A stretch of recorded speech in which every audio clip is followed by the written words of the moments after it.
is The Last Word. All right, everyone, good evening and welcome to The Last Word on this Tuesday. Such a fantastic day to discuss a very important topic, and that question of data, right? The question about, is Kenya doing enough to protect our data? That's the question we're asking tonight, and the topic that we're handling today. Almost always, when data comes up, the question of protection almost follows. There's a good reason for that. I would chance that there's always a bad actor, someone interested in your phone number so that they can hack you and steal your M-Pesa or all your wealth, I guess, or someone interested in tracking you, or someone interested in luring our children to do other things. So there's always bad actors who are after our data. That's why the question of data is always followed up by protection. Good reason. Tonight, we want to ask the question, is the country doing enough to protect you against those bad actors? And who are they anyway? Right? That's an important question, and we have the right people to discuss this in The Last Word tonight. Other than a fantastic audience that is always here that will chime in to give us their points of view. We have also Bright G. Maudor, who's the founder, Africa Hackathon and Cybersecurity.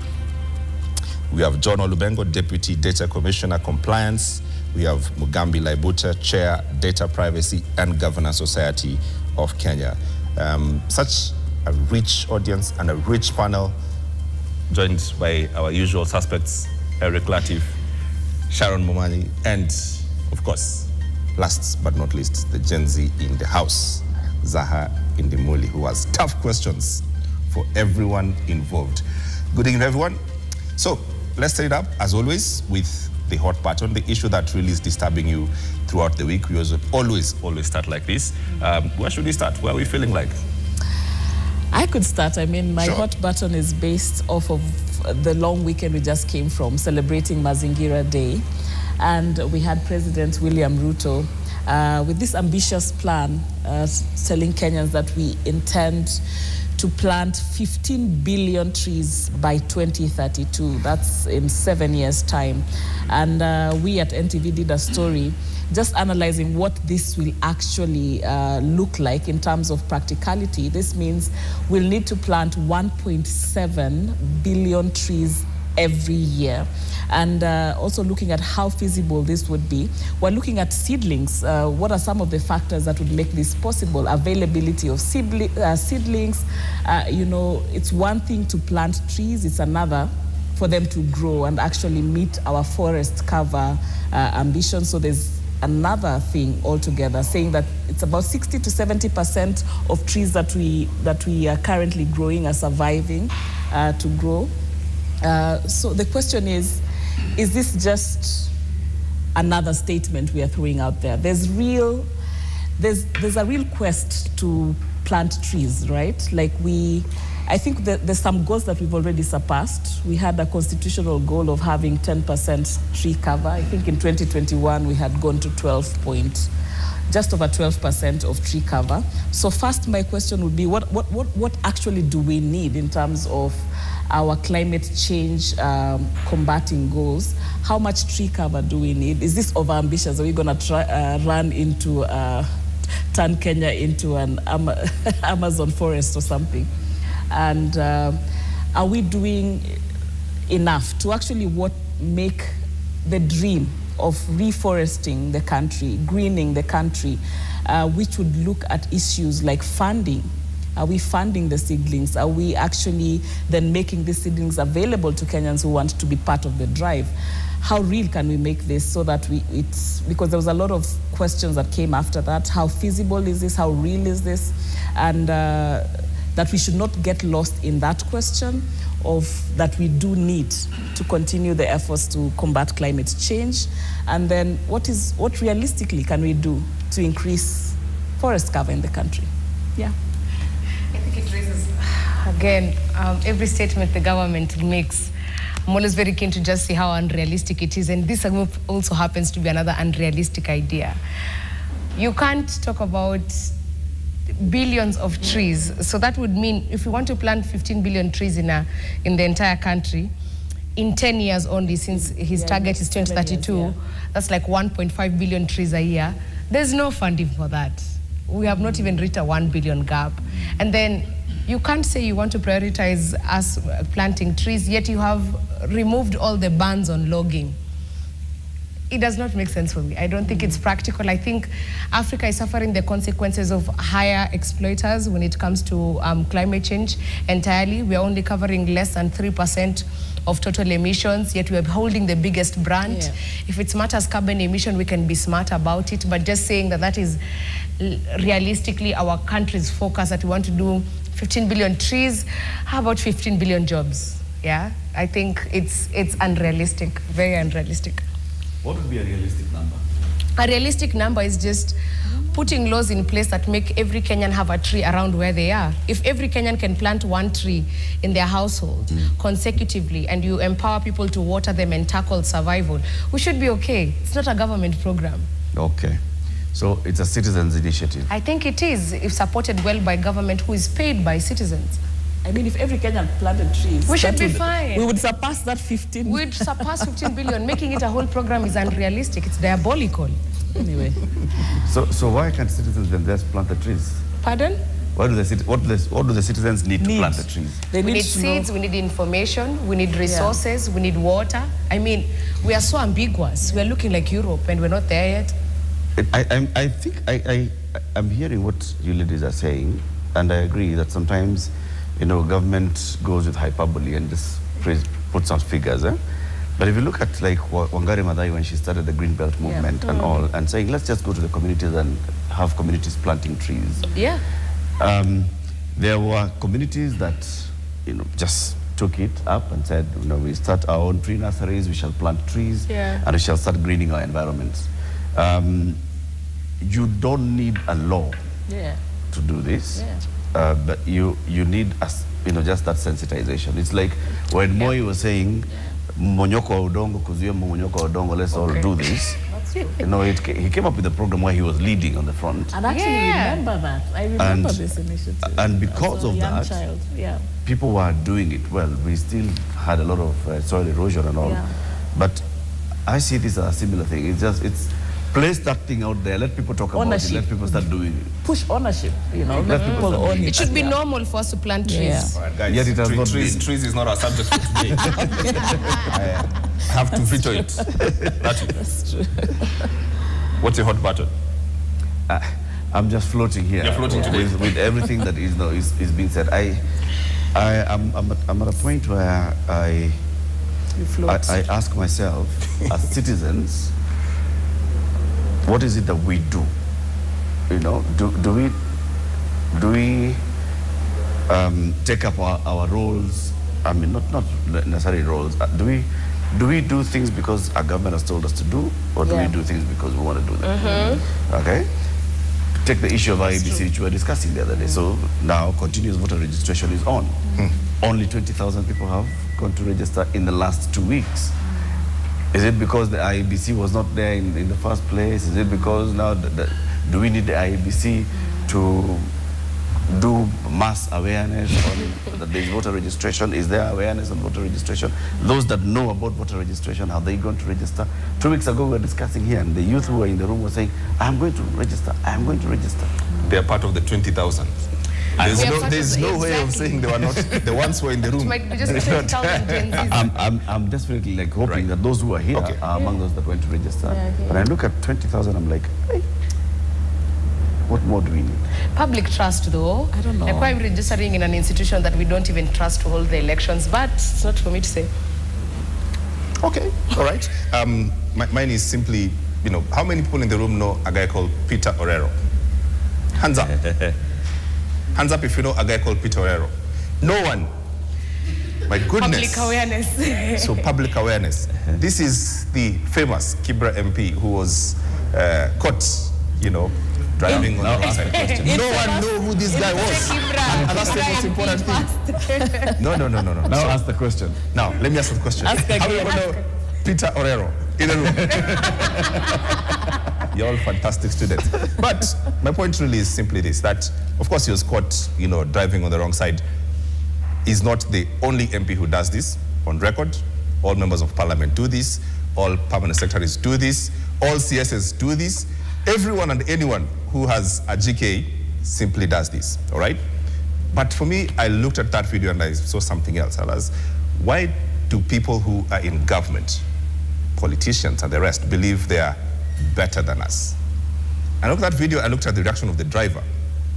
So the driver was charged in court yesterday or the day before yesterday, and he got 100K bail, and he said oh, I'm sorry, you know, I'm a very good citizen, it's a moment of madness, blah, blah, blah. It wasn't a moment of madness. But if you look at that video and the reaction of the driver and how he believed he's above everyone else is what that really bothered me. That there's this thing that we think when we get into government, that somehow we know more, we are better than anyone else, and we have important things to do. We are chasing meetings, all right?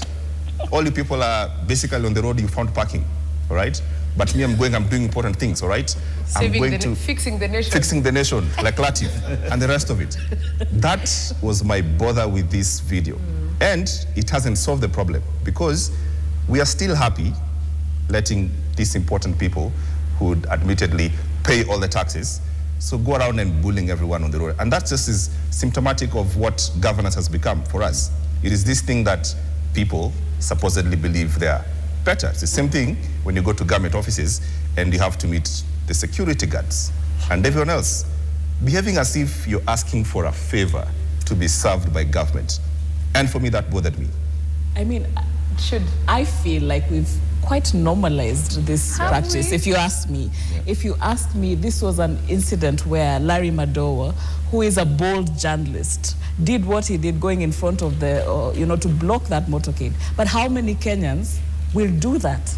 You know, how many Kenyans, and not to say that what Larry did is not what any of us can do, but there's that normalcy that we have given this kind of behavior. And also, if you were to call for this kind of accountability in such a manner, you don't know then what becomes of you as an eventuality out of this. Let's be honest, let's be honest, how many people can go and say, hey, you are a VIP of sorts and you're driving on the wrong side as though it's supposed to be wrong, which is wrong, but we've normalized it so much. So maybe we should take a challenge of every Kenyan blocking this.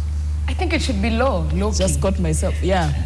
because these guys, we're all on traffic, we're all in a hurry, I might be delivering, and you want to pass in front of me. Yeah. The Kenyans I have met blocking politicians are so many, and it's not just politicians. It's also Kanjo. It's everybody. I think I've seen this lady who was being arrested by Kanjo, and she drove them all the way to Rongai. It's like, if you really want to sit in this car, let's go home. I think it's good that Kenyans are at that place, and Larry is showing a very good example, because if you are in a hurry and traffic is a problem, fix it. You're in government. Yeah. Yeah, you guys are saying very important things. Most of us should do that. Yes. Hold them accountable, All of us should do that. Yeah. Especially the ones with this siren, the blue and red one. Yeah. Well, I will park vertically. All right, but it's not just us who have issues that have bothered us in the week. We have people in the audience have issues. Well, let's say the gentleman in blue, you look like you're quite bothered. What's your name and what has been bothering you this week? Okay, my name is Masika Lennox from Juja J. Court School of Pharmacy. So my hot button is about the ongoing strike that has been going for the last 4 weeks. And we've been in school, we're not doing anything. You can imagine the first years who are admitted, then immediately the lecturers went on strike. So you can imagine a parent is at home, has left or has sent their kid to school for higher education, and they'll not be doing anything for the last 1 month. Then for our finalists, we've been in this university for like at least 5 years, time wasted. Is the government going to compensate for that time that the employers will be asking for 5-year experience? Will they quote that 1 month that you are losing? How do they intend for you to compensate you for the time that you've lost? That's what I'm asking them. Will they tell employers that if you had to think time? about it, how would you want to be compensated for losing, say, like 3 months? We should not pay fees for this coming semester. All right. Thank you very much, good sir. Yeah. The lady on the left, please, what's your name and what's been bothering you? My name is Marion Mwendwa, the president of Women Students Welfare Association, WOSWA, in the University of Nairobi. And last weekend, we were celebrating International Day of the Girl Child, 11th of October. Yeah. And in the University of Nairobi, we celebrated it. We had an outdoor activity, bonding activity with the ladies. But then my real question is, do you know that pads are cheaper than condoms? More expensive. More expensive. Yeah, Pads yeah. are more expensive than condoms. No, manufacturing. Okay. And condoms are given out for free, and pads are not given out for free to the girls. We have cases of period poverty, and that leads to early marriages among different communities, and that's a call to action to the government. What are they doing about this? It's alarming, and even right now during the strike, the strike of the lecturers, students don't know where to get money from. They got help and help just finishes in the first 3 weeks of the semester, and now the semester is not ongoing, it's on a stop. What is the government doing about it? It's alarming even for the girl child, and it's a call for the government to give platforms for the girls, to invest in girls, especially not just talking for them, but giving them platforms where they can talk for themselves. Thank you. 100%. All right. That's very good and intentional. It should be law that as condoms are free, so should be pads. But we're in a patriarchal society, that doesn't make sense. But it's a very good discussion to have. That's very good. And happy International Day of the Girl Child. All right. Ladies and gentlemen, for the reason why we are here, we've really skirted around this issue for the last I don't know how long. But here we are, drum rolls everyone, to discuss the question of data protection. Well, now, you might think that this is not a thing for you, right? You're safe, you know your password, it's suggested strongest password, so you take that one, no one can hack you. Fantastic for you and everyone else in your family involved. But the truth is, there's bad actors across. There's people who are looking for your data. They are actively looking for that data because it's money. It's the way that they can, take something from you. And increasingly, as more and more our lives goes online and we sign up to apps, we sign up to all manner of things, our personal data becomes a question for us to consider, right? Now, for this reason, we have to be progressive, think about the laws, think about what kind of opening and opportunities do we allow people who genuinely need to have our data so that they can, assist us. Say, healthcare, for instance. We need someone to know, have our health records, all right, in a safe way so that, say there's an accident, someone can go to pick up this record and, know that this is your blood group, etc. But we have problems. We have children who can access all manner of content right now, all right, from the tech giants, YouTube, TikTok, and the rest, without any form of protection. That's just one side of it, all right? The other side is bad actors in government itself, all right? People actually giving up your data, all right? And you get tracked, giving up your data for other people to sell you political messaging. That's another part. The government and people in business. So, ladies and gentlemen, how do you want to set this up? Eric? Just by asking the first question to everybody, if you consider the amount of data that you give to government, if you consider the amount of data that you give to all entities that you interact with, right? And whatever your knowledge of the laws that we have in place, of the enforcement of those same laws, if you were to ask the question today, is Kenya doing enough to protect your data? Is Kenya doing enough to protect your data? Let's see what you think, right? So green with the cards that you're holding means yes, Kenya is doing enough. And Kenya here is not just Kenya government, it's Kenya, right? The Kenyan society. Government plus private sector plus individuals and all. And red is no. So let's see, you can vote. Is Kenya doing enough to protect? Oh my God. Wow. Speak your truth. There's only 2 people in the room. Only 2 people in the room to tell us how. And one of them is data commissioner, so the vote is invalid. Positive about it. Because it's important for him that we are doing enough. Your vote is to be questioned. Wow, I think let's just hear from the lady. Because you said that you think that the government is doing, not the government, Kenya is doing enough. What makes you feel that Kenya is doing enough? Okay, my reason for saying that the What's government... your name first? Oh, my name is Jemima Shivia. I'm a third year doing medicine and surgery.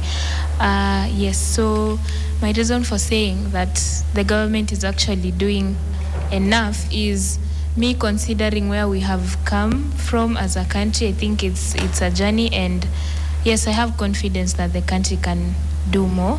We are not yet there, but I think we're in progress. Yeah. Confidence in what exactly? I have confidence that we can actually do more when it comes to data protection. Data protection. Yeah. What did you say your name was? Shivia. Shivia. What's your number? 07? What's your data? Don't worry about that. I think if we just listen to that, and we'll come now from people who are saying no, right, and hear from the people who are saying no, then the question would be, what is enough? How much is enough? That age-old question. Pick from somebody who just said no. Let's give the lady again on the front the mic on this other side. Yeah. Yeah. You said, you raised, of course, we don't even have to ask, what did you vote? You raised no. Why? What's your name, and tell us why? I'm Michelle Kerubo, a student of law at the University of Nairobi and the representative of the Faculty of Law in Waswan. So I believe that the government, or rather Kenya, doing enough would be creating a situation whereby there would be no hacking. There shouldn't be instances of hacking. All these callers, the scammers, these conmen who randomly text you or they call you, yeah, such a situation whereby that is like it doesn't exist anymore. I feel like that would be doing enough. Enough is eliminate hacking. Enough is enough. All right. That's a good point. Where's the microphone? Please hand the microphone to someone, the gentleman behind you. Right. Please stand. Tell us your name. What you voted though? Yes. Why? My name is Jefferson Ondego. My concern goes to one of the most effective institutions that we have, and that is the DCI. They have been doing a very commendable job in criminal detection and even prevention, and even in public communication. And I say so as one of their 700,000 followers on Facebook. However, I occasionally see them post some photos of suspects who have been arrested alongside details of their allegations. And I would like to invoke two variables from that. One is the photos. Photos are personal and sensitive data. And secondly, these are suspects. Suspects are innocent individuals, and that is the Constitution that says so, not me. Because the Constitution gives the presumption of innocence. Someone is presumed to be innocent until proven guilty. So criminal accusation can really stigmatize. And because the internet never forgets, someone's present and even future relationship status, employment and reputation can be ruined because of that, regardless of whether they are innocent or not. Now, as an aspiring lawyer, I understand that every state action must be justified to having been backed by the law. However, I don't understand which law mandates them to do so. But what I know is that the data protection, the Constitution at Article 31 provides for the right to privacy, and also the Data Protection Act at Section 25 on the principle of data protection says that data must be processed or must be worked on in a lawful and a fair manner. So the question that begs, is that lawful or is that fair to do so? And in finishing, now my last word to the DCI or the Subaru boys is that how can we reconcile that practice with the statutory and constitutional right to privacy? And to the Office of the Data Protection Commission, what can we say about that practice? Thank you. Fascinating. Fascinating. Subaru boys, you say, should you just give the gentleman the microphone, you're right, in front of you, Mugambi Lebuta, who just straight answers, you make your first entry comment. Should the DCI be publishing photos of suspects as an absolute, or should they blur the images of the suspects and the images, because as the budding lawyer behind you says, they are innocent until proven guilty in a competent court of law? Actually, this is a matter that has been litigated in court. And there are several suspects who've gone to court saying that their right to privacy has been violated by them being plastered on social media by DCI. A few the courts have agreed with, but those who have been repeat offenders, the courts have said that, no, you really have, this individual has no reputation to protect or privacy, or they have not provided evidence that is sufficient to warrant that publication not to be undertaken. But also from what the gentleman has said, it's also the question of under what rules or regulations does the DCI rely on to make this publication. So as far as I know, I think whether it's the police standing orders, the National Police Service Act, or regulation therein do not provide for this kind of publication. Because as he stated, fine, somebody's image or biodata may be posted there. And then what if this person is eventually found to be innocent? Then what happens? Or this person is acquitted, or this person serves their sentence. That information or that data will still be on the internet. And people carrying out due diligence will find that this chap called Laibuta was posted by DCI X number of years ago. Nobody will want to check whether it was valid or not. Of course, there are points where they have carried out some measures like blurring the images or blurring certain biodata. I think I will agree, for example, offenses such as terrorism, offenses under the Terrorism Prevention of Terrorism Act, maybe perhaps, but that brings the question about what he's talked about, what is the lawful basis for such publication. What about the flip side? We see suspects going to court and covering their faces and wearing masks and sort of things. What's that about? Okay, so when you look at, so there are usually court directions on different kinds of proceedings, especially criminal proceedings. For example, if it's a matter relating to a child, then it will be held in camera. That child, or if the suspect or some of the witnesses are children, then that matter will be held in camera. Then for any other matter, for example, if you want your matter to be held in camera, if it's criminal proceedings, you have to make an application in court.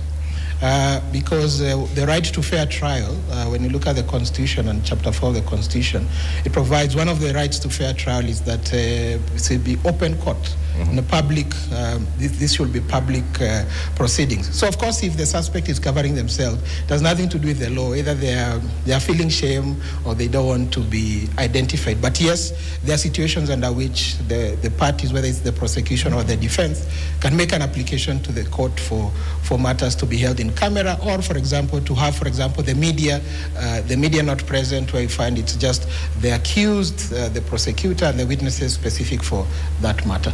So in simple terms, people covering their faces is bad manners, and we shouldn't be condoning it. I mean, I think it's their right also. I mean, nothing prevents them. Nothing prevents Where's them the from public right to know? This is a scammer. He's being charged for scamming people. And you're covering your face. The court has not made that finding yet. I mean, before we call the person But Lebuta, to be fair, the matter is being held in public. Correct. So where do we get this right to cover people's faces? And we allow it in court, and it continues. No, an individual has a right. I mean, if I'm in court, and I wear a hoodie, there's nothing prevents me from doing that. But you see, when this person is being arraigned in court, and the court, when the charges are being read to this individual, and the person has to say, to plead, then of course the court, they have to uncover their face. For identification. For identification. Just bad manners, allowing bad manners all through. Let's give Bright the microphone. To set it up, just help us understand what kind of threats we face. There's scammers on this side. She's about to give me her number, live television. There's a question that I keep on asking everyone. So my name is Bright Gamali Maudo. How much information do we share out there ourselves? I think actually it's only NTV building that I've ever gone to in Kenya where it's written boldly. The recordings from the cameras is under data protection. So they write the law. There's no other building do you go to where you're giving out your phone number, your email, your details, basically exposing yourself. Come to the wake of social media. Right now, we expose ourselves on social media so much that we don't even know. Every day that you tag yourself, happy birthday, every year, happy birthday, happy birthday, happy birthday. I have one tool that if I put your username, I can tell how old you are, where the birthdays have been taken. I can extract exactly the time that you posted happy birthday as the key phrase and be able to profile you to know exactly what you do. And to the point of even doing a reverse image search, if I take a picture of you right now, I can tell every single place you've been mentioned on the internet, places that you don't even know about. And there are tools that are able to do that. So there's a responsibility of us to also make sure that we are keeping our data safe before we start going to the data brokers or data controllers or the collectors who are using these details. People are right now using a lot of phishing attacks, phishing, P-H-I-S-H-I-N-G, where they send you a link and tell you, oh, click on this link or register for this service. It's a promotion. One interesting one that came today, a very prominent person in this country, they use his name to basically say that the daughter is getting married. And they forwarded that email, that message on a WhatsApp to a friend of mine. So he sent it to me. It's like he's scared of clicking because he knows what I talk about all the time. It's a Google form. I verify it, I scan everything, link is clean. But if you look at the details that have been asked for, these are not details that you ask for to go to a wedding. And the wedding is October 25th. That's very close by. Such a prominent person will not send you a last-minute invitation. That's my analysis. I will not mention the person's name for data protection's sake. So basically, there are new scams, and they use such information to be able to call you later, ask you to give information, and we sometimes willingly or unwillingly give out that information which they use for further scams. So there are also these people or applications or systems that are basically collecting your data. And you know what? Every time these applications are being installed, what do we accept? Accept access to call log, accept access to SMS, accept access to call history. All of that has been collected, and some of them don't go according to data protection law. So that means every data that are being collected is actually in plain text, right? And when it's collected in plain text, what do? Somebody who is in there as an employee is about to quit tomorrow. He downloads that entire data, goes to sell it. Do you know there's actually a system where this person approached me in a nightclub and he said, I have a business for you. You'll be rich by tomorrow. And I said, what? If anyone tells me that, come on, even I will fall for it. So I said, I'm willing to listen.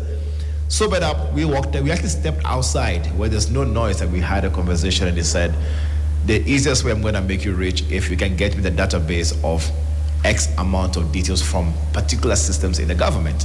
So he's like, I know you're the one who can do it. You can hack that system. And I said, no, I don't do such jobs. I'm like, no, I know you can.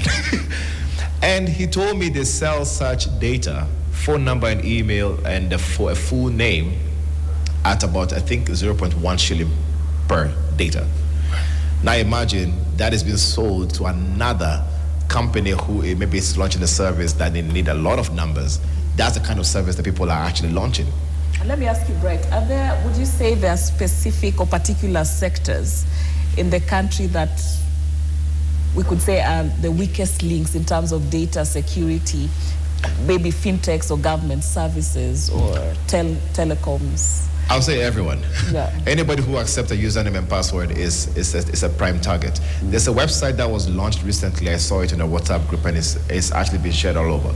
Somebody's actually selling data to key businesses in the government and non-government for 250,000 Kenya shillings, 300,000, and 10,000 Kenya shillings.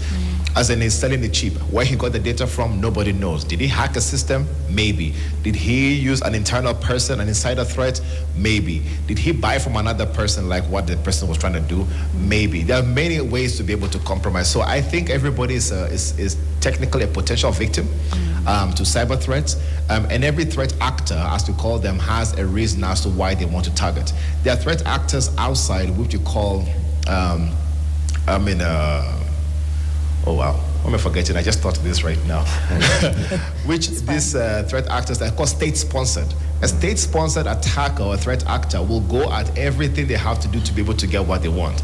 I mean, they can go to the length of actually coming to work at a government office in Kenya, become an employee, even school for 4 years in a university here, and they go actually get employed just because they want that particular data, even if it takes 5 or 6 years.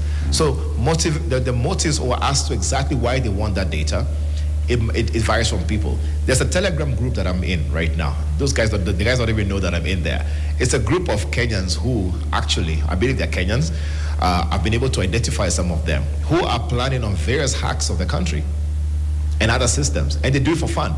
To them, it's a thrill. To them is, oh my goodness, I've been able to actually perform this hack.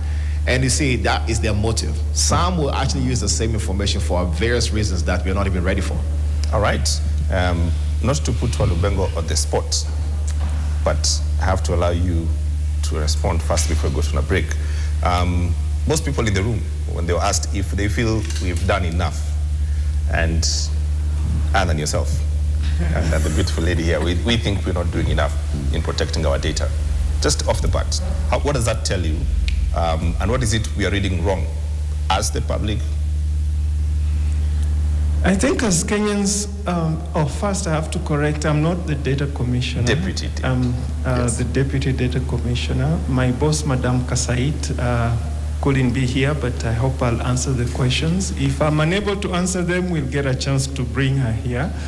On the issue of why we think we're doing everything we can to protect the data, vis-a-vis what the people in the audience feel, is personally, I think as Kenyans, we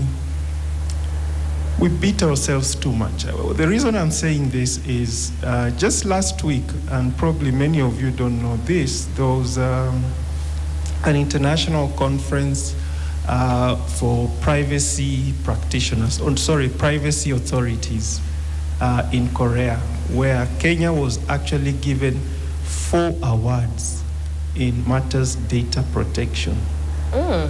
Imagine. But internally here, we have no clue. That's why I think we're being too mean to ourselves. I think we're doing some things right. It's just that we're not giving ourselves a chance to celebrate the small steps we're making. The awards included, or rather the peers, the various data commissioners felt that the Data Protection Authority in Kenya is doing certain things right, including issues to do with awareness, issues to do with enforcement, and exceptional leadership from our CEO, of course. So I think that is a mark of confidence from the outside. But of course, within the room, we probably have alternative views, and that's acceptable. One reason is perhaps many people don't know about data protection. The Act is 2019, but we got our regulations in 2021. So it's a new outfit, and we need to do a lot more awareness in order, for example, to just explain what, as a regulator, we do beyond sensitizing citizens on their data rights. And I'm happy there was a screen showing us the rights of data subjects or citizens. You have a right to know what data government is holding about you, not just government, any data handler, whether telco, health sector, education sector, you have a right to know what data they hold about you. You have a right to object to some processing. You have a right to be forgotten. You have a right to demand that your data that could be in error is corrected within a certain time frame. So as an office, we exist to ensure that the data handlers, the people who collect data, personal data about you, are facilitating those rights for the citizens.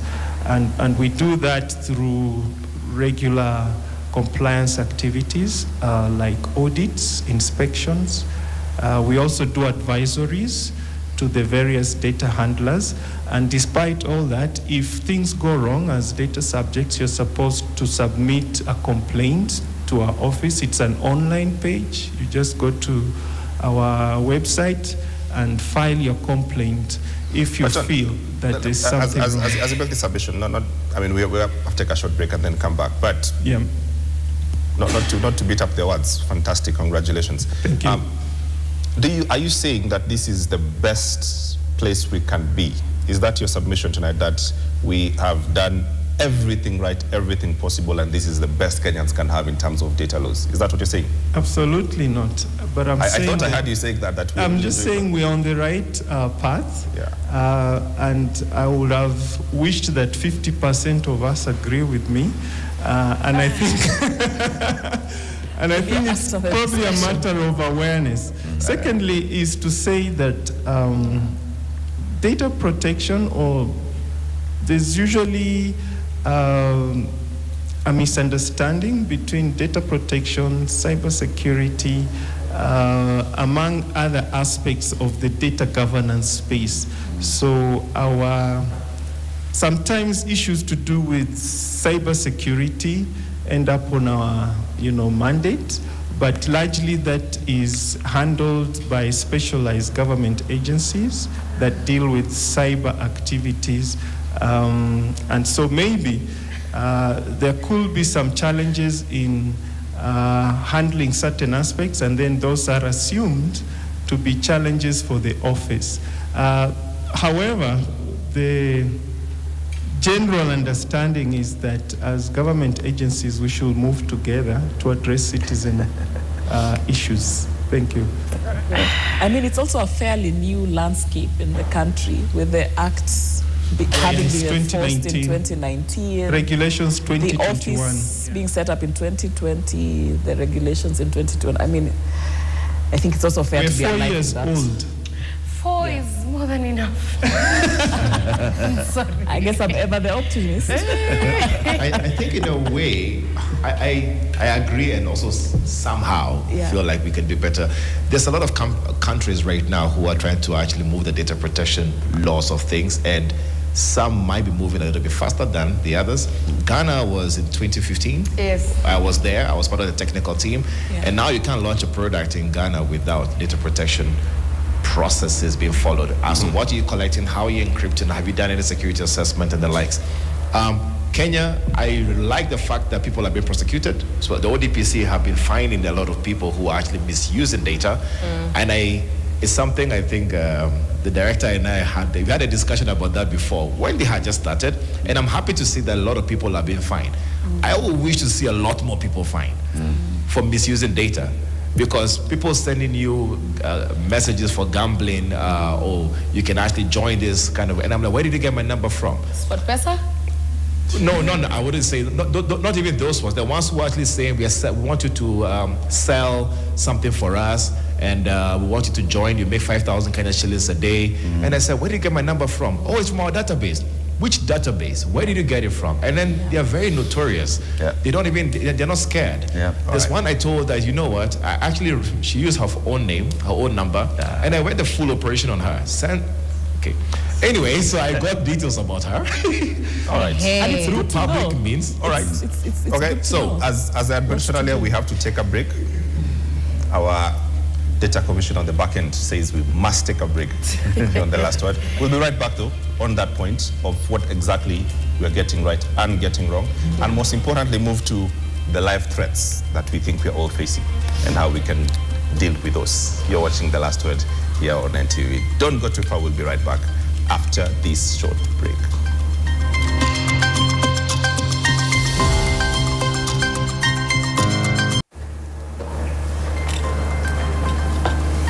All right, welcome back. You're watching The Last Word here on NTV. Now, the question you're asking tonight is Kenya doing enough, however you want to describe enough, to protect you or your personal data?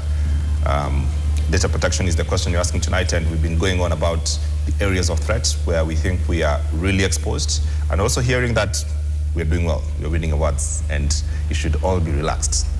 country is doing very well. It's the point of takeoff. But the question that I've seen online that is happening is people asking, and I want to ask the young people in the room, during the Gen Z protests, people felt they were being tracked. Does anyone feel at that time they were being tracked?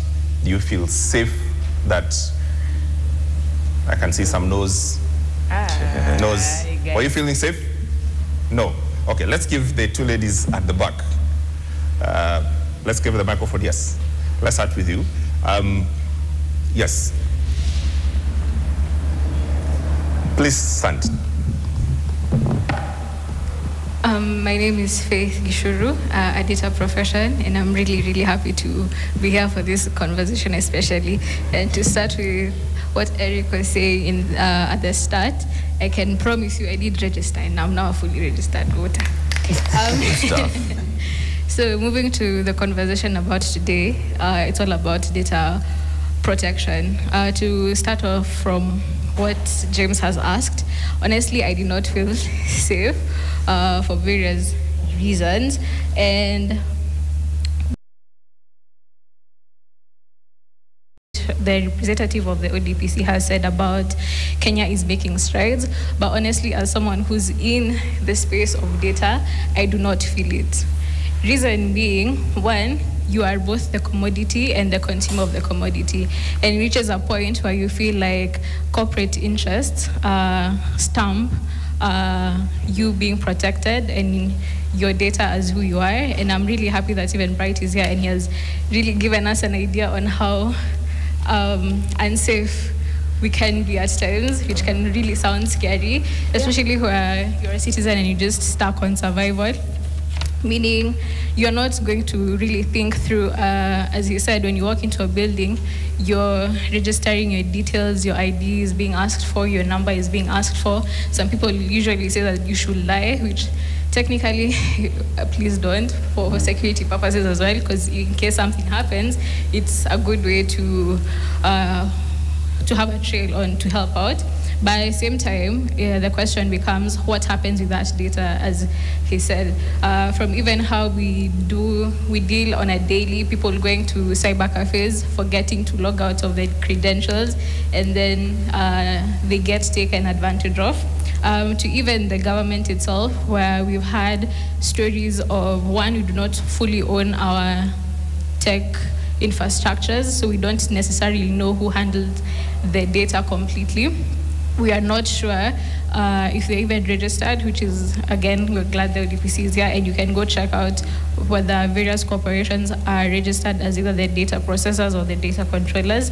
And we also don't know to what extent the quote-unquote surveillance is done on us, where we've had several cases, alleged cases of Safaricom being mentioned, the DCI being mentioned, and people generally do feel unsafe where they keep on passing the blame. Okay, the DCI will say, yeah, we did have the jurisdiction to ask for certain things. The Safaricom will say, no, we weren't the ones who did that. They will say that someone else handed over everything. So it feels like there's a blame game going on, and even though the ODPC is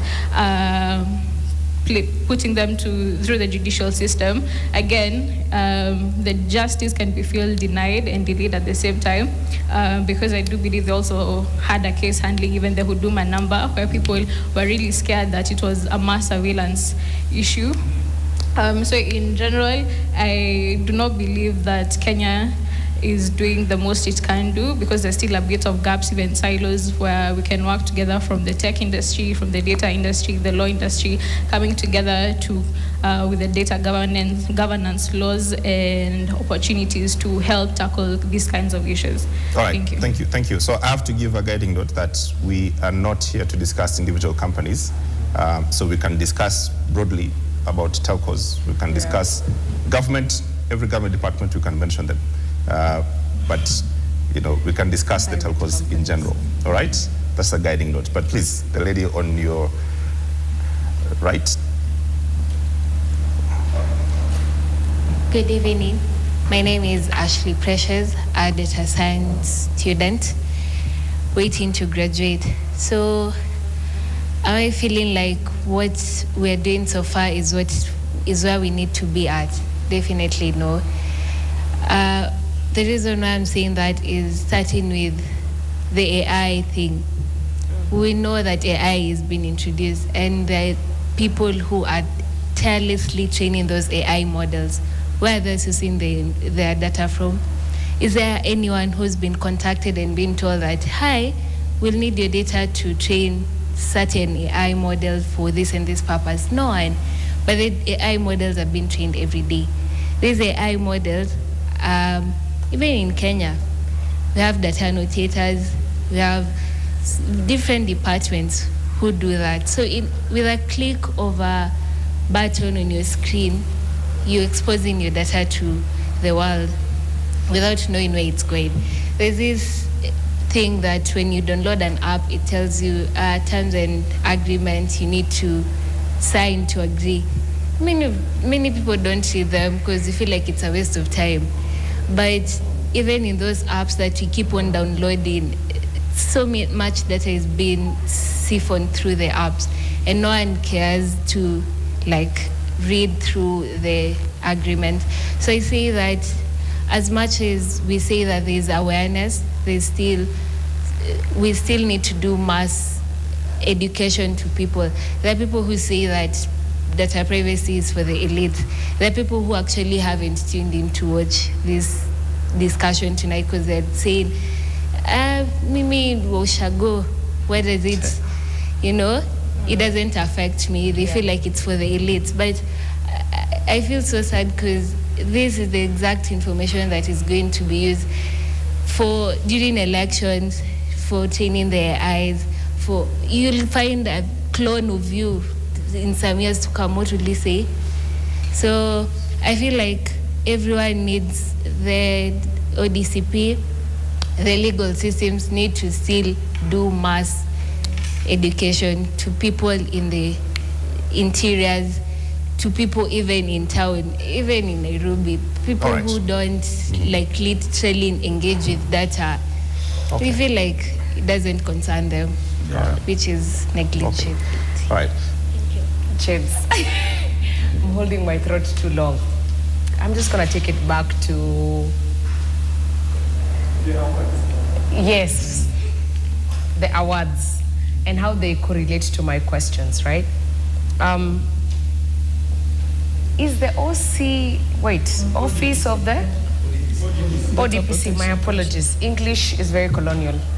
Are you an independent body? I answer immediately, or there's another question? Yeah, please go ahead. Okay. Yes, we are an independent body. How? Because the Constitution does not recommend that you're independent. You're under the Ministry of ICT, so are you independent? Independence has different dimensions. It's true. You can be independent functionally, you can be independent financially, and when we were doing the act, we would have wished to be independent in the Constitution. But as I said, the act was done in 2019 when the Constitution was already done. But to go to your question directly, functionally we're independent because we report to Parliament. Then financially we get our budgets through the Ministry of ICT. Okay. That's the situation. So the independence I'm asking is on who holds the data that you are mandated to take care of. Where are you accessing the data that you are mandated to take care of? Or where exactly is your data coming? Why is your office, whose data is Maybe I need to correct something. We 100%. Don't hold any data. You don't hold any we data? We are regulators of the people who hold the data. Who are those? Financial institutions, telcos, educational institutions, anybody who, even NTV, who has just collected my personal data. We had to confirm that. we regulate them, but we don't hold the data. So I'm going to ask you a genuine question. And you're representing a government that is fully funded by Kenyans. Yeah. Do you think your enforcement of power remains politically constrained, or you're independent to actually follow up on data cases openly without any bias? We are independent. You can see the determinations we've made, the enforcements we've made, they are on our website. Okay, so with the enforcement and all the power you're putting in across, please don't forget that we had a place where Kenyans' iris were being collected by WorldCoin. I'll forget that. There were issues being raised by Kenyans that there was surveillance that was happening during the Gen Z protests, and that's how we had hundreds of young Kenyans abducted. But let me take you to something that is more recent. The IEBC, as it's registering voters as we speak, is collecting Kenyans' iris. As a regulator, did you commend that? Where are people's eye scans going? Again, just to clarify, we don't stop people from collecting data. So how do you We just ensure that they collect the data lawfully, ethically, and responsibly. So is the IEBC doing that? So for them to collect data lawfully, they have an act that allows them to collect biometric data. Including the eye scans. So eye how do you scans regulate include that? biometrics, sorry? How do you regulate that? So the way we regulate that is that they submit to us something called a data protection impact assessment. Okay. That gives us a deep dive of their data protection activities. And if we see any gaps, then we get in touch with them and ensure that they tighten that. Secondly, as I said, we have an enforcement wing. If Kenyans feel that there's some violation, they submit a complaint and then we investigate, and it can lead to penalties. Beyond that, if you're not happy with the decision of the data commissioner, you can then go to the High Court for a review, and the judges will then make further determinations. So my last question, then I'll open it up to the rest of the team. I'm Gen Z, by nature, default birth. I'm going to be very honest. The situation around what you're explaining might be predominantly why a lot of young Kenyans don't want to register, because they don't know where the hell that data is going. Apparently, you have mentioned on matters awareness that I can't seem to fast track where you have put this awareness, what public participations you have done, where were Kenyans included in the realization of this act and its predominant things that would actually support your work. Where were Kenyans involved in this discussion? Lastly, somebody has mentioned AI, and I'm gonna take you back to the Facebook content moderators case that we had a couple of years back or a couple of months back, where we had Kenyan moderators significantly work for Facebook, analyzing the type of data that they put across, and we had so much traumas, and Kenyans were not compensated, and it went to court, etc. So at what brink do you feel confident that you genuinely take care of Kenyans' data? Where is the access to having conflict resolution between Kenyans and their data towards your office? Do we have a place to report you? Because you're not an independent quote-unquote authority. Where do we report you for aspects of misuse? Somebody has raised DCI, somebody has raised Kenya Police, National Security Intelligence Service. In places where Kenyans have raised questions of how protected they are with this data, where do we hold you accountable? Okay, thank you. Yes, some of those are valid questions. Like awareness, we shall endeavor to do more. We do get surprised ourselves when we go to some places and they say they've never heard of us. Yet from where we sit, we think we're doing a lot. So that's a valid point. We'll definitely look for ways to... So you have not done any awareness? No, we have. It's just that we need to do more. Okay. I think maybe just to add to what the Deputy Data Commissioner is saying. So as I sit at a vantage point as the chairperson of the Data Privacy and Governance Society, let us remember, data protection is an ecosystem. Yes. There is a regulator, there is private sector, there is public sector, there are the courts, there are investigators. So for us as a society, we have representation of what we call data protection officers, data governance officers, cybersecurity officers from public sector, private sector, civil society, academia, and we also have university students. So we are starting university chapters. We have one at the University of Nairobi called Data Privacy and Governance Students Association. We have other 5 universities that are in the process of doing that. And why I'm mentioning this is that, of course, the regulator sits at the pinnacle. But then there's also this other ecosystem that has several actors. And I said one of it is professionals. I'm sure you've read in the papers, more and more often, especially in all sectors, they are saying we don't have enough cybersecurity experts, especially some that can do what Dr. Bright does here. Secondly, for the professionals that we represent, that I represent, there's another challenge. Fine, you are hired as a data protection officer, let's say in a public or private sector or not-for-profit. But then there's a problem in cash flow, whereby are you able to pay this individual what is sufficient? So you'll find that there are some actors. Let me give you, I think you gave the example of the MP who overlaps until now there's somebody who stops them. So that's what a lot of data handlers in Kenya are doing. So so long as they are seeing that there is no regulator coming in, they sort of, what you can say in data, they sort of overlap because nobody is coming to crack the whip. So we find that sometimes we represent these data handlers when they are taken to the data commissioner. And some of them actually have no reason as to why they are mishandling Kenya's data.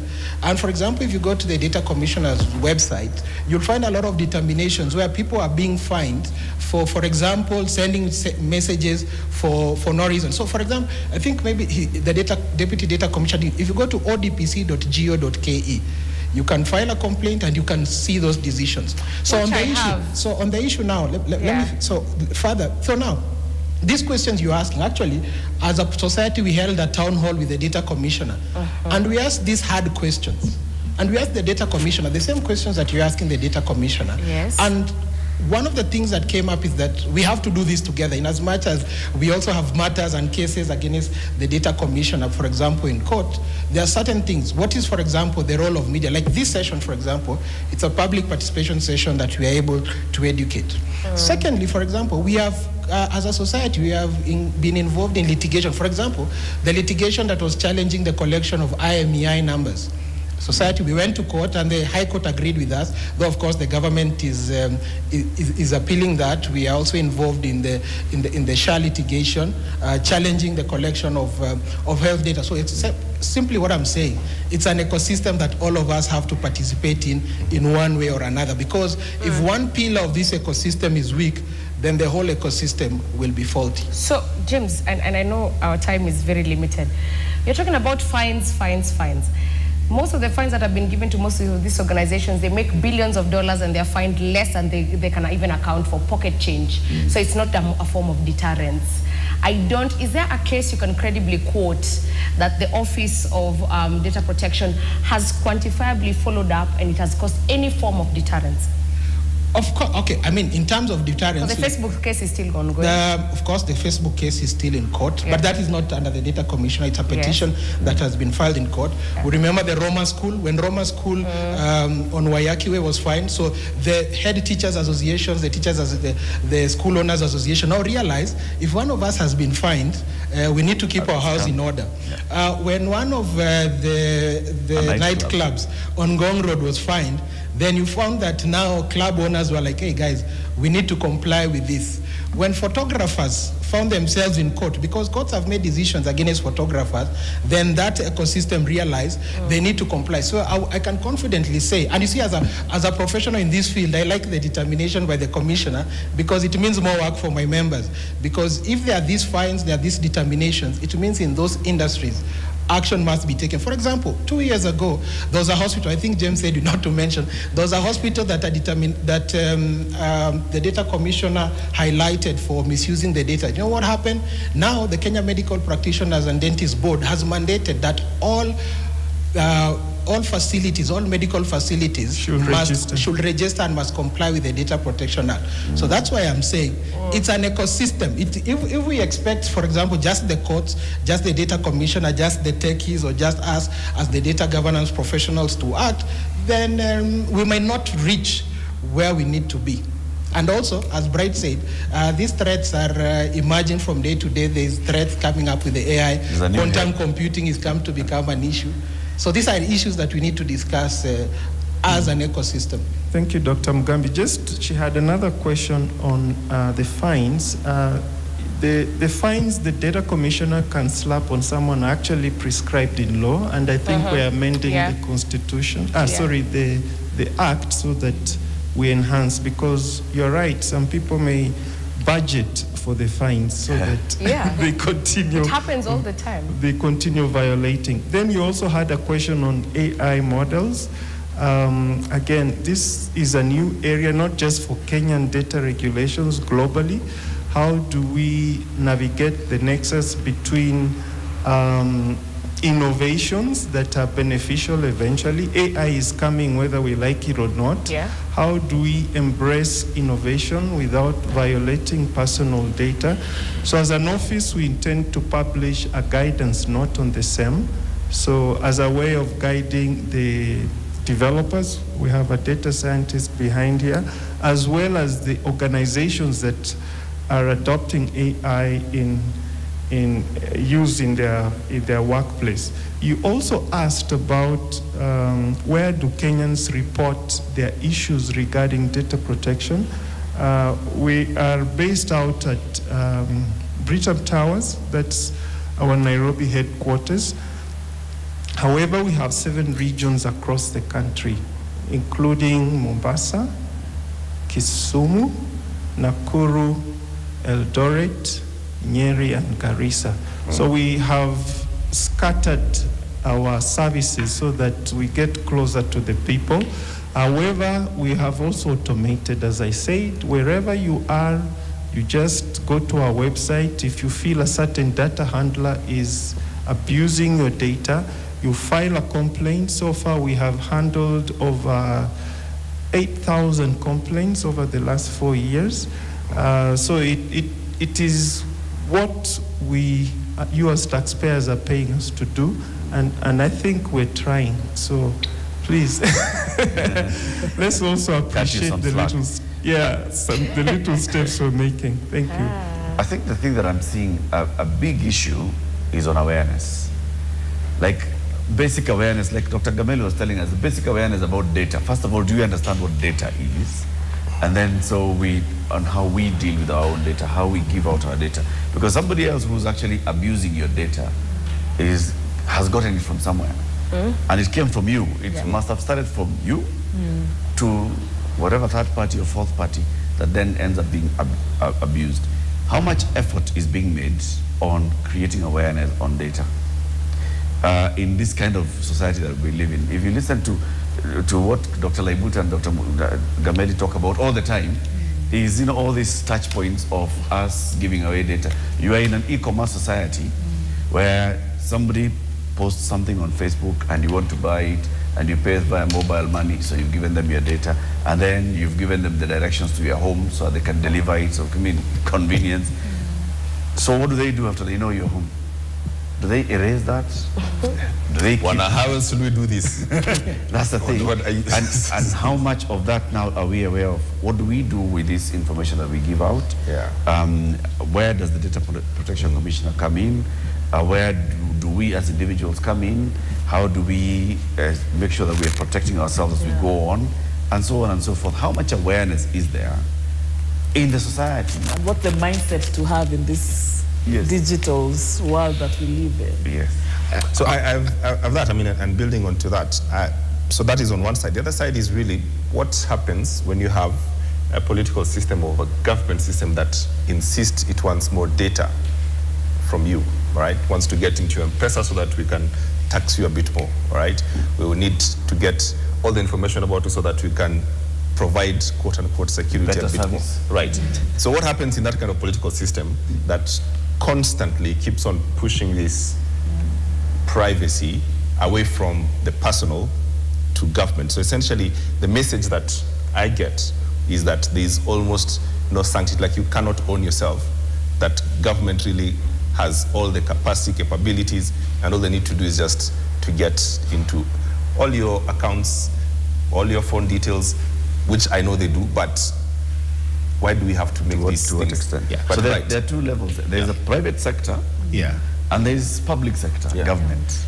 if you go to a country like South Korea, where I live, a fellow Kenyan was about to leave the airport.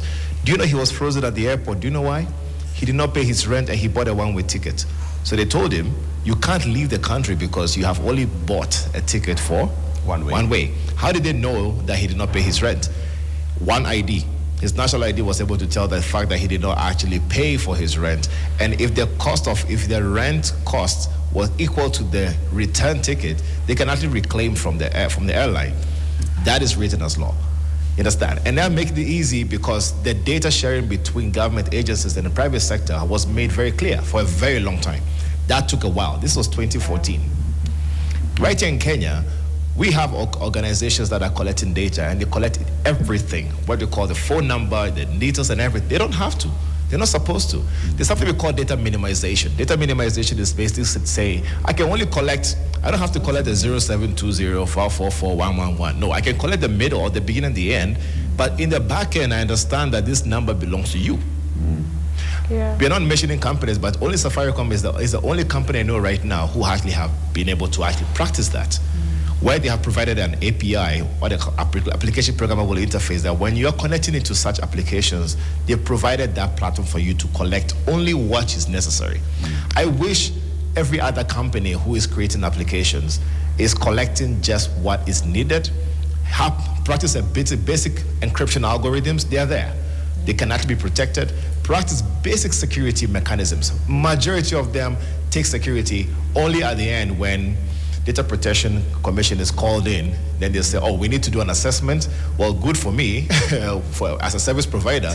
But again, why do we have to wait until the end to be able to actually do security assessment? Why are we not thinking about security from the beginning? So design models, threat modeling about how the applications are being created, that will safeguard a lot of customers' data that we keep on collecting. But most of the time, people just create applications because they want to go to market very fast. They forget about the basics that they're supposed to do and don't want to actually practice some of the basic things that we're supposed to actually take into consideration. I think there's a question that you asked. How is this, what Eric asked, how is sensitization being done? I think one of the things that we've done, for example, as a society is that we've got our members go even to community media to unpack what is data protection in different languages. But if you ask me what is data protection in my language, I have no idea. But we get members going into those community radio just to unpack what is data protection rights in the Luo, what is data protection rights in Giriama, in Kiembu, because we have to unpack this up to the most basic level. So that is being carried out by civil society, by societies like ourselves, by the data commissioner. I'm saying a lot we criticize the data commissioner. They do road shows, they do this in the community radio. So that's one option.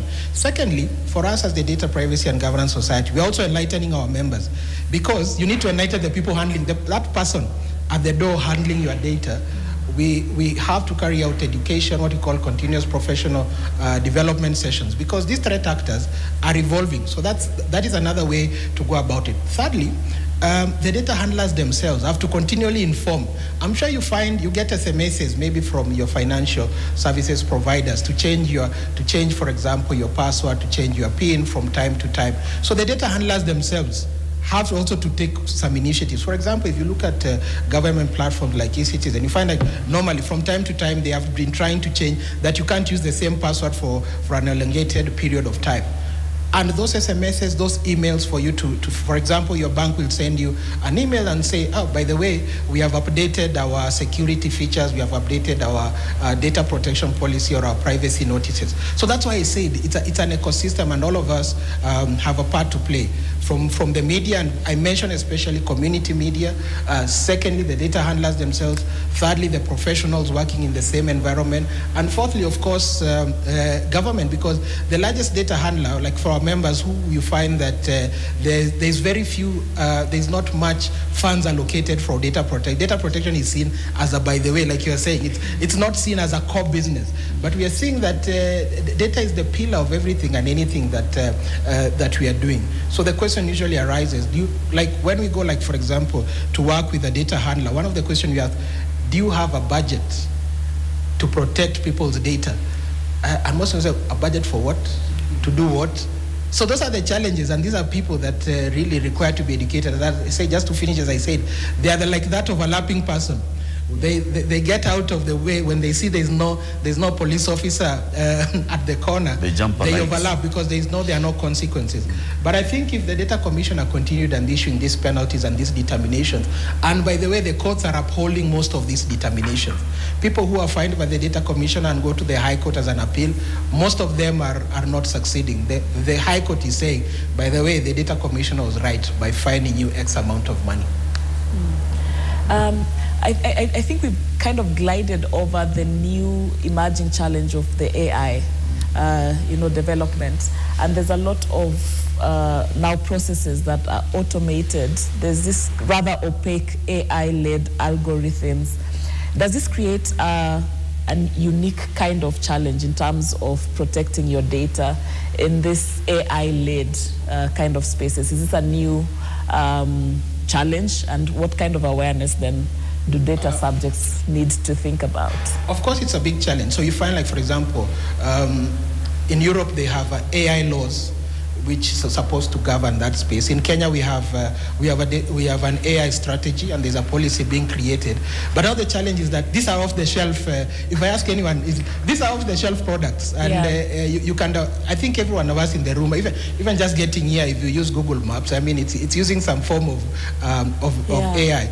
So, and the question is, I think somebody asked there. We always click on when asked, do you accept to terms and conditions? Yes. Cookies. Do you accept cookies? Yes. Cookies. Do you accept it to have access to your phone records? But surely, what options do we have? No.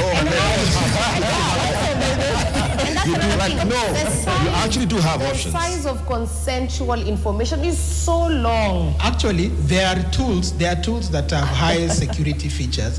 So, but the problem is that the ones that are most common, for example, all of us, when you're joining Facebook, you joined this social media platform. You joined because it was the in thing, and you click yes, yes, yes. Yeah. Well, essentially, if you scrap through the net, you will find that there are tools that you could use that have better safety and security features. So, yeah. So the people click no, right.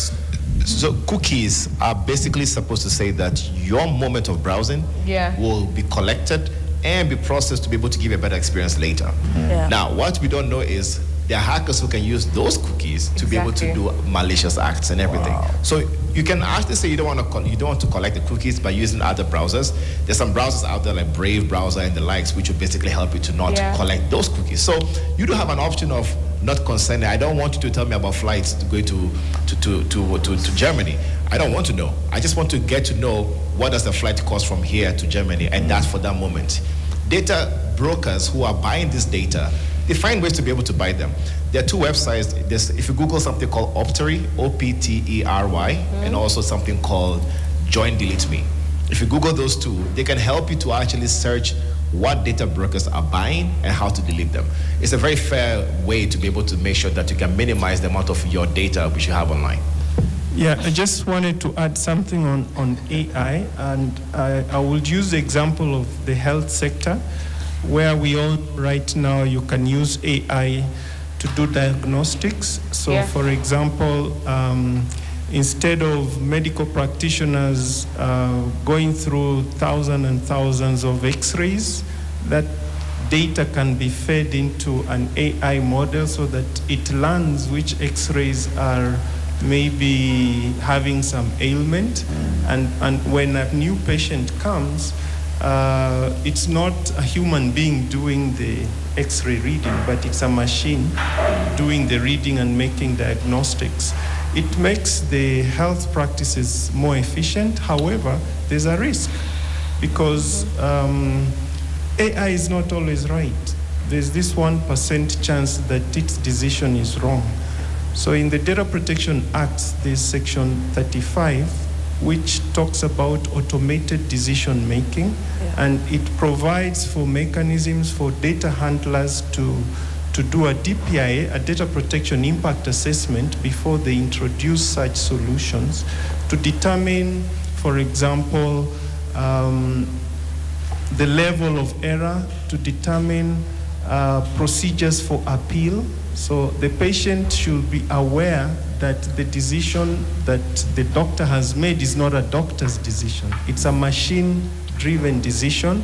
Hence and therefore, they can appeal that decision and demand that their case is reviewed by a human being, what they call a human in the loop. So there is some provision at the moment in the Act to deal with AI solutions, but we, as I said, will publish an AI guideline for the various sectors that will be already using AI on the best practices around AI vis-a-vis data protection. Thank you. So I'm always fascinated about our surrendering of all our autonomy and our sovereignty when it comes to these, tech giants. AI, for instance, we do not have, this is not our technology at all. We are really technologically poor. And we know it's built on a bias. So whatever the chest is possibly a Caucasian chest, all right? And nothing wrong with that, just that it's a massive bias. And I think continent, African people, are really adaptable people that we accept the cookies all the time when they came through. They're like, AI cookie, yes. Let's provide. And I think that's very problematic. Maybe we need to discuss it in another setting, another level, not for this. Our cookie accepting tendencies? A1. We're too trusting.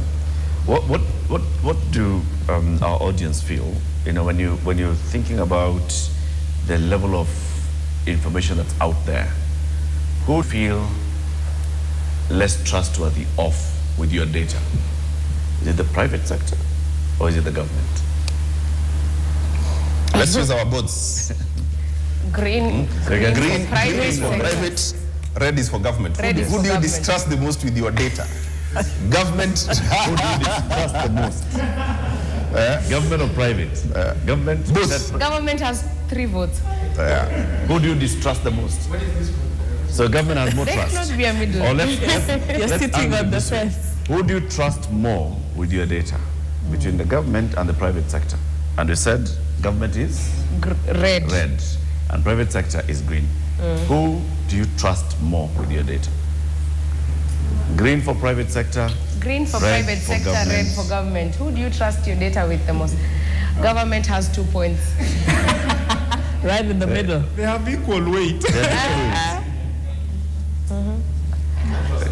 Does this then beg That's the also a question valid point. I can't trust of who is more accountable or who takes more responsibility with what they're doing with the data? Half the time we don't even know what they're doing with the data behind the scenes. Yeah. Whoever has Bright mentioned, Bright had already said that the risks are the same, whether you're in the private sector or the government Do sector. you feel confident that you can protect Kenyans' data? Yes, I do. You've asked me that question several times. No, because I think it's you're speaking to a digitally native generation. So as public mistrust is a thing. I want to hear from the audience a bit before I come back, right? Yes, you had some chiming to do. And that's the same question as we wind up this thing.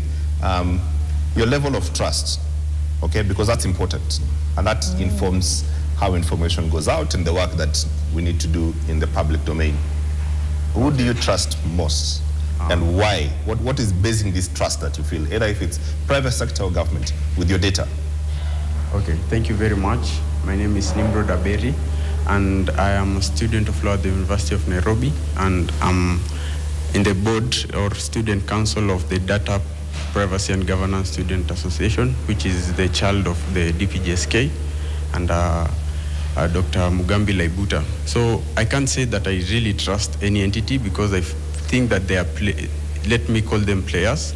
They pass the ball to each other because they are actors in the trade of data in one way or another. And as Bright put it clearly, we do not know what they do behind the scenes. The trade-offs between the third, the fourth, even the sixth parties. So I don't think I have anyone to trust. All I will actually love to know is once I have given my data for security purposes, once I leave this building and I arrive at home, my data has completed its use. Has it been effectively erased from the system? So that is something that actually raises more doubts, and my trust is shaken. Yes. so to say the least. I think I was hoping you're going to finish your statement is, we leave it to God. All right. Any other? Yes, the gentleman on your left, yes. Good evening. My name is Job Gideons, and actually would say I'd give a benefit of doubt trusting the government with my data. And having heard the discussions that have been said here, I think it all drills down to an individual. You know what you're giving out, and there are, of course, laws that should, whatever you've given out, be violated. You have a place to go and file your complaint. I wouldn't trust a private entity totally, because they are after making profit, and data actually being the driving thing in this generation and even in future. That data can be used to do anything. But with government, at least I know, even if behind the scene they do something with that data, should I realize that that data has been used wrongfully, at least I have a platform where I can go and file a complaint, even with a private entity. Yeah. So. Yeah, surely you trust us. I mean, when you came here, you wrote your name, and surely, at the very least, you trust us. And I know it's going to do its work. Yes. Yeah. So if it is used in any other way that I didn't see the reason for, I think I have a place to go and file that complaint. Because, okay, you say, how would I know? If I get several SMSs with promotional messages for NTV, I would know they used the data, but it's coming from NTV. Exactly. Thank you. They will investigate. Thank you. Thank you so much. You put your faith in the right place. Us. All right. Then let's give the lady on the back the microphone. Yes, please. My name is Ivy Kamau. I'm a data protection officer and a lawyer. As for me, all I would say, I would prefer the private entities 1,000 times over the government. Oh. For example, the issue that was raised about the IBC collecting our iris. It is well stated that for a law that comes into being and surpasses another one, the former must conform to the new one. As he said, the Data Protection Act was processed after, and it came to act after the IEBC Act and all that. But yet, the IEBC has failed to follow the procedure. And that is making us as Gen Zs be afraid of registering, because honestly talking, if your password is leaked, you'll reset a new one. If your data, your iris data is leaked, you can't get a new eye. So we are asking them, please follow the procedure. And when it also comes on matters about the government, how many times has the government authorities' database been hacked? Last year. Yet, nothing is new. We have heard this song, we have seen these stories. Give us something new, give us what we want. You know what is right, we know what is right. Just do the right thing. Otherwise, still go get your voters registration. Make sure. We must fix this government. Yeah. If they still collect our iris without following the procedure, we will go to the office and we'll file our complaint. We'll sue them. Yeah, it's not a please. All right, two final comments. Yes, the lady at the front, and then yes. For me, I don't trust any of the two. There's a time I had a case where someone was trying to steal money from my M-Pesa account. They had created an M-Pesa app.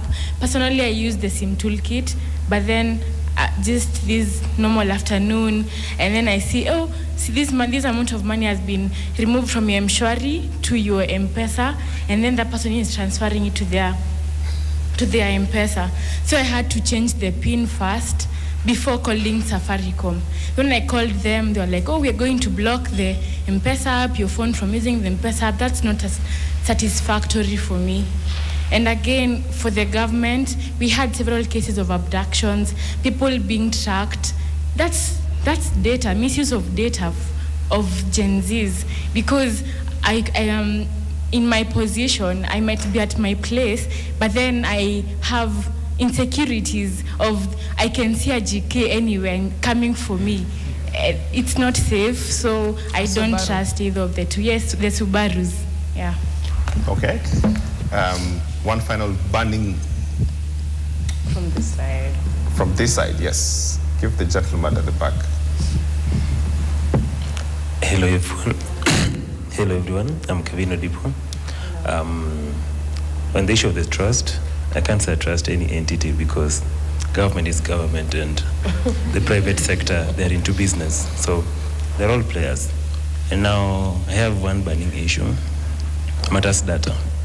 Just like our constitution, why is it that they're not making it simpler for us? I know what cookies mean, but in data it means something different. Why can't they make it as simpler, just like the constitution, so that the layman can understand?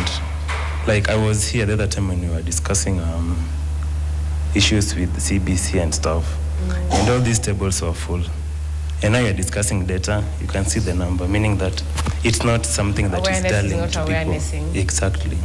So that is my question to the techies in the house. Why is it that it is not clear? Yeah. The cookies, you know, are the ones for taking tea. This is a bit confusing. I've been with you, brother, for 1.5 hours. Completely lost about this cookies business.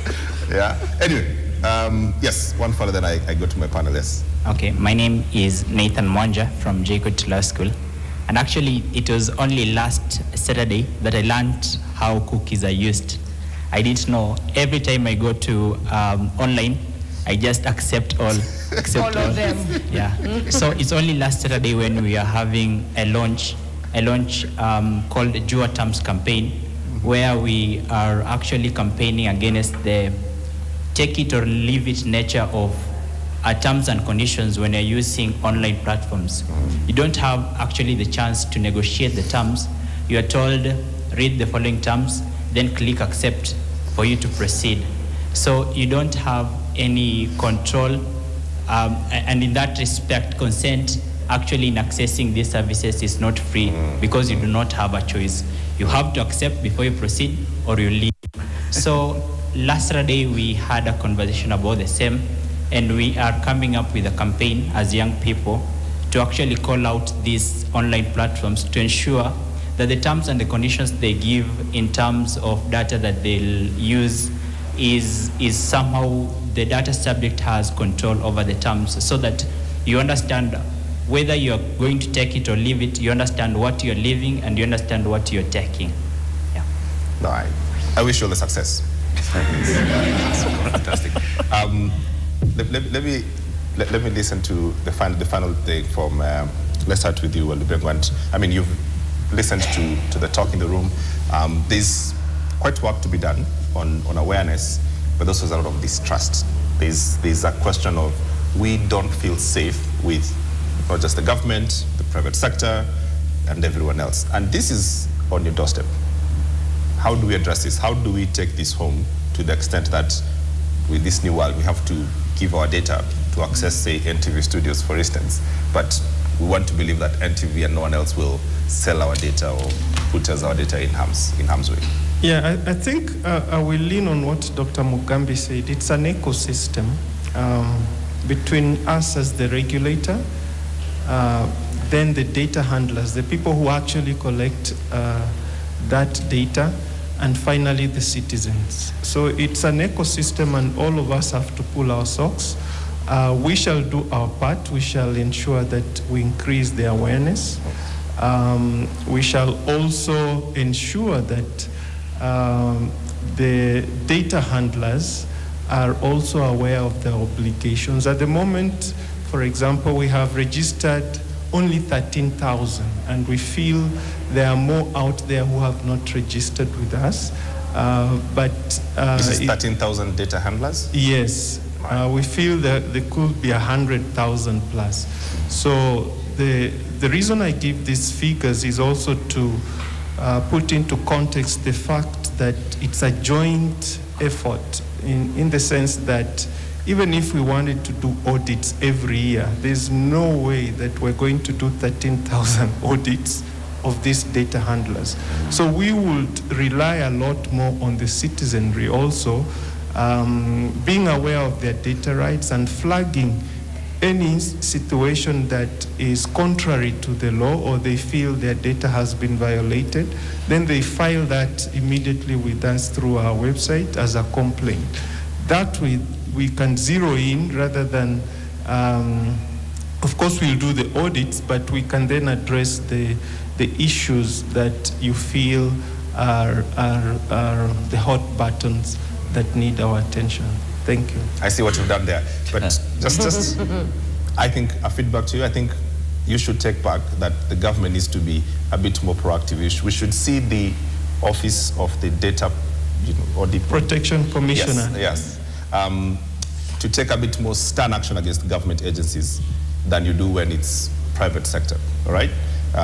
There's a lot of breaches that happen with government agencies, and they almost always get away with a slap on the wrist. I think this is the best place for you to do your marketing and your awareness.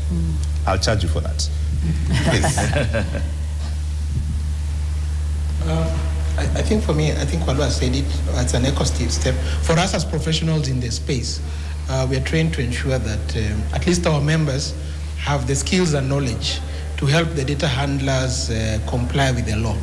As I say, the challenge is that the way the economy is, there are a lot of data handlers do not have the resources to comply. Some, of course, just refuse to comply because they believe there's no consequences. As you said, some even say that, that 5 million shillings is what they buy tea. So they can actually pay that amount every week. So there's that challenge. And then, of course, as I said, is the awareness that needs to be done up to mashinani, using different forms of media, whether it's social media, whether it's community media, whether it's community radio, community TV, because I think that way people will be able to understand. Because if you're not, we did some survey a while ago, and you find some people care about privacy when consequences arise. So you start caring about privacy when you realize, oh, my mobile money has disappeared somehow. Then you don't remember you clicked something. Or when you see, or when you see sometimes on social media, some funny links appear on somebody's timeline, then they say, oh no, I was hacked. But this person clicked some link at some point. So this is the kind of awareness that we need to pay attention to. But for us as a society, we're even educating. As you see, one of our university chapters is here, also going to the universities, having these conversations, because we do realize the regulator cannot do this alone. And also our members benefit by getting these skills where they can even, it's also a place, this is an ecosystem where people are getting jobs. As you've heard, there are a few data protection officers in the room. They got those jobs because of the Data Protection Act. And the more we build this ecosystem and make it more efficient, the more we find more Gen Zs getting employment in compliance for AI tools. Do they? Yes, they. Actually, for us as a society, 60% of our members are 30 years and below. Okay. So that, and we have currently almost 800 signed up members. So that just indicates that there are more young people who are interested in this space to earn their living. And they're welcome to join us as a society, and we shall educate them and we shall upskill them to get these opportunities. Thank you. So the message is, don't click every link that you see, and you don't point fingers at anyone in the room today who got hacked for whatever reason. Yes. So I think, this has been an amazing conversation. I think there's a lot of responsibilities on us to be able to make sure that this is not an afterthought anymore. Cybersecurity or data protection roles should not be a thing of, we'll get it when we need to. It has to be, and some of these roles, sometimes a data protection officer in an organization is considered as a junior position. That's a C-suite position, right? So some of these things has to be taken very seriously by organization. Boards have to be able to understand why they need cybersecurity engineers or data protection officers. We at Africa Hacker, we've been training young people to become cybersecurity engineers, some who have never even touched a computer. are becoming cybersecurity experts right now. And we want to see more of those, even in the other kind of spaces.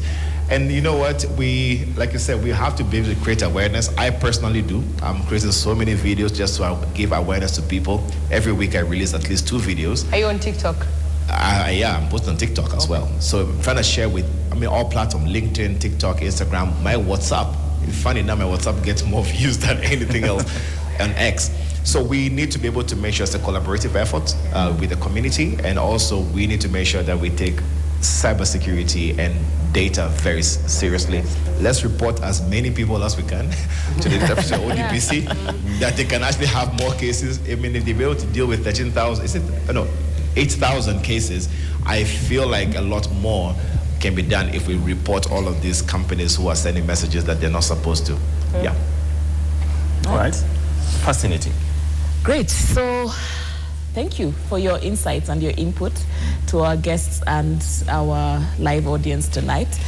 And the question now is, what is our last word? Is Kenya doing enough to protect your personal data? And we find that there are indicators for progress in terms of data protection in the country, first of which being the Act coming into play in 2019, Kenya finally having a strong legal framework that is aligned with international standards. That by itself set us up to a journey of protection. And then the ensuing setup of the Office of the Data Protection Commissioner, which so far has dealt with over 7,000 complaints and received, and penalties have also been imposed, so enforcement and compliance that the office is doing. Another positive indicator is the public awareness initiatives that are being driven by the office as well. We've seen a lot of these media campaigns, and there's more that can still be done, as obviously has come out of this conversation tonight. And that also there's compensation and dispute resolution, that more than 100 cases have been resolved with compensation or alternative dispute mechanisms used to resolve these cases. But there are still challenges that persist. For example, we still have data breaches. We have government data privacy concerns. I think we've canvassed that extensively tonight. Public trust and responsiveness. Where does this responsibility lie? Can we carry the country, the citizens along in terms of trust that we are protecting them, and that it is the government actually cares to protect their personal information, and that there are still enforcement gaps, then there's need for continuous vigilance to ensure full compliance across sectors. I think one of the compliance issues that have come out is that, for SMEs particularly, some of the requirements having data protection officers and audit kind of capacities, this all looking like they're not that easy, particularly for the small businesses. And in conclusion then, are we doing enough? We have done quite a bit, but there's still need for more to be done. That Kenya has made good progress in protecting personal data through laws and enforcement, but challenges like data breaches and enforcement gaps still remained, and that continued efforts is needed to improve responsiveness and to build public trust. That is the last word tonight. Thank you so much. A round of applause for all of us for having this participation. Thank you so much to our guests, Dr. Bright Gameli, Dr. Mugambi Laibuta, and John Walubengo. Thank you so much for being here for this conversation. Zaka Indimuli, James Smart, Eric Latif, and myself, Sharon Omani, we are the hosts. Thank you for making time to be part of this conversation.